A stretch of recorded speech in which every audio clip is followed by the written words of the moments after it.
Hello, everyone, and welcome back. It's Daniel coming to you again. Again, we're just reading through the Bible, going little by little, trying to find some hope from all this craziness that's out there. Of course, I think the world's kind of messed up, but hopefully this helps. And it has been. It's been really productive and been good for me. So I am in the King James Version, Genesis. I think we're going to be wrapping up Genesis very soon. And we got a couple pages. Getting into Exodus would be the next book of the Bible. And we're actually in Genesis verse 49:16 is where it starts. And then we're going to go from there. And as always, as I'm going through, I will stop and discuss as see fit. So let's get into it. Dan shall judge his people as one of the tribes of Israel. Dan shall be a serpent by the way, an adder in the path, that biteth the horse's heels, so that his rider shall fall backward. I have waited for thy salvation, O Lord. Gad, a troop shall overcome him, but he shall overcome at last. Out of Asher his bread shall be fat, and shall yield royal dainties? I have to look that up. Okay. Dainties is how you say it. Naphtali is a hind let loose. He giveth goodly words. Joseph is a fruitful bow, even a fruitful bow by a well, whose branches run over the wall. The archers have sorely grieved him and shot at him and hated him. But his bow abode in strength, and the arms of his hands were made strong by the hands of Almighty God of Jacob. From thence is the shepherd, the stone of Israel. Even by the God of thy father, who shall help thee, and by the Almighty, who shall bless thee with blessings of heaven above, blessings of the deep that lieth under, blessings of the breasts and of the womb. The blessings of thy father have prevailed above the blessings of my progenitors, unto the utmost bound of the everlasting hills.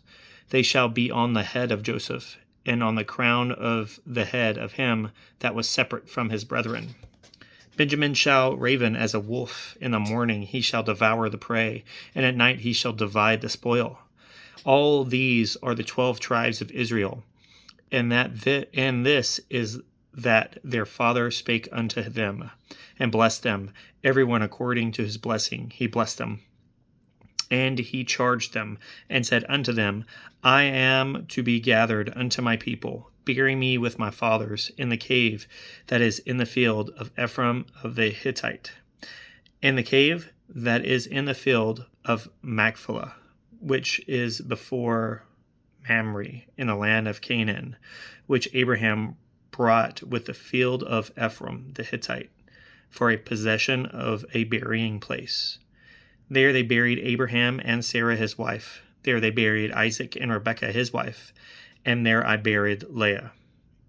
The purchase of the field and of the cave that is therein was from the children of Heth.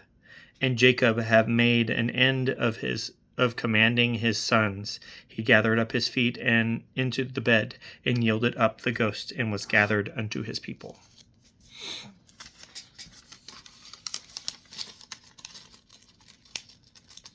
Oh, you come on. Ooh, these pages stick together so easy. Is that the last one? It doesn't feel like one. It feels like, there we go. Nice. And Joseph fell upon his father's face and wept on him and kissed him. And Joseph commanded his servants, the physicians, to embalm his father. And the physicians embalmed Israel. And 40 days were fulfilled for him. For so are fulfilled the days of those which are embalmed. And the Egyptians mourned for him 70 days. And when the days of his mourning were past, Joseph spake unto the house of Pharaoh, saying, Now if I have found grace in your eyes, speak, I pray you, in the ears of Pharaoh, saying, My father made me swear, saying, Lo, I die. In my grave, which I have digged for me in the land of Canaan, there shalt thou bury me. Now therefore let me go up, I pray thee, and bury my father, and I will come again. And the Pharaoh said, Go up and bury thy father, according as he has as he made thee swear. And Joseph went up to bury his father, and with him went up all the servants of Pharaoh, the elders of his house, and the elders of the land of Egypt. And all the house of Joseph and his brethren and his father's house, only their little ones and their flocks and their herds they left in the land of Goshen.